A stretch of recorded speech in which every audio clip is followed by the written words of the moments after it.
Joined now by Rob Miller from BASF. Hey Rob, thanks for stopping by. Thanks for having me. Hey, you've got a new fungicide product on white mold, something called Cotigra. Tell us a little bit about it. Yes, for sure. So in 2017, we launched Cotigra in Western Canada for use in canola. In 2018 season, we are going to be bringing Cotigra for specialists for white mold with 2 effective modes of action in Eastern Canada on canola, soybeans, and dry beans. Now, big news for soybean growers in the East. Tell us about how it works. You got a couple of modes of action? Yes, it's 2 effective modes of action. The first one is Boscalid, a Group 7 product, and the second one is prothioconazole, Group 3 triazole, also known as Proline, available on the market. Both are very effective at controlling white mold in various crops like canola, soybeans, as well as dry beans. It's a liquid premix formulation. It's an SC formulation, very effective, very easy to use, and it contains roughly about 70% of the full rates of each individual product when it's applied at the soybean rate.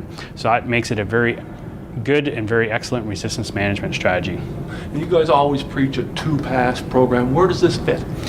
Yeah, so if we're targeting white mold, especially in Eastern Canada, especially in those high-risk fields, so if you have adequate moisture, moderate temperatures, fields with a history of disease, you almost have to look at it as a checkbox. And if you have multiple checkboxes, fields with manure, that means you're at high risk. So if you're going at high-risk fields, a 2-pass fungicide program is definitely the most consistent, because soybeans can flower, depending on where you are in the province, anywhere from 5, 6, maybe even 7 weeks in some of those longer season areas.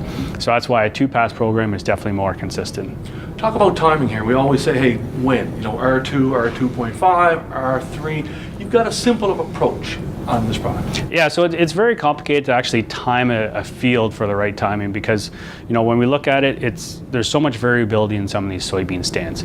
So long-term BASF rep in Eastern Ontario, Jerome Gagnier, came up with the phrase, if grass is green, white mold's keen. So you're looking at not necessarily how much moisture you have at the time of application, so maybe at that R2 stage, but it's actually maybe the week or 2 prior to that application. So you need that moisture in the ground for that apothecia, those little mushrooms to release the spores to get on the flower petals to feed. So you can really time your application based on how much moisture you get on that July 1st time frame. So on Canada Day weekend, if grass is green, white mold's keen, and you can do a better job at selecting which product might be the best fungicide to use and what might be your proper application timing. We roughly know when a soybean plant might be flowering, might be triggered, because indeterminate plant is triggered by the length of the nighttime. So how can we utilize that to get out there and do a timely fungicide application with lots of activity on white mold? The last point you made when I talked to you earlier, you talked about targeting this to your high productive field, right? Yeah, so like most fungicides, and it doesn't matter if it's in soybeans, corn, alfalfa, canola, you want to target those fields with the high yield potential first. Those are the ones that we consistently see the best return on investment. So we're not targeting every single acre with some of these products, but we really want to focus on those fields with the highest yield potential. Great stuff, sir. Thank you for stopping by. Thanks for having me.